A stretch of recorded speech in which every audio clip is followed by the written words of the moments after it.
గుళ్ళల్లో?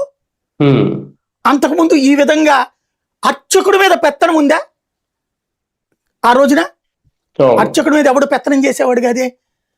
ఊరి పెద్దలు కూడా కూర్చుని అయ్యా పంతులు గారు అంటే రాగానే ఆయనకి నమస్కారం పెట్టి కూర్చోబెట్టి అయ్యా ఏం చేయమంటారని అడిగేవాళ్ళు కదా.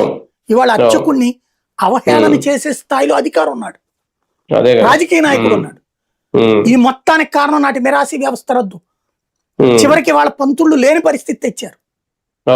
ఈ పాపం అంతా ఎవరిదండి రాష్ట్రంలో? ఎవరు తెచ్చారు ఇవన్నీ? దీనికి ఎవరు క్షమాపణ చెప్పాలి? వెంకట ముందు అసలు ఆ వ్యవస్థని దేవుడి భూములు ఇప్పుడు మొన్న కూడా ఇచ్చి పడేశారు కదా ఎవరికో. దేవుడి భూములు అప్పనంగా ఇచ్చేస్తుంది ఎవరు?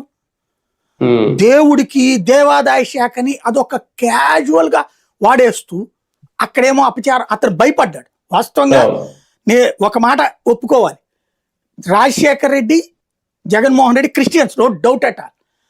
వాళ్ళు ఆ క్రైస్తవులు కావడం వల్ల హిందువుల నుంచి మనం వ్యతిరేకత రాకూడదన్న ఉద్దేశంతో మరింత భక్తిభావంతో ఉన్నారు అక్కడ. ఎవరు చెప్తే అది చేసేమన్నారు అక్కడ.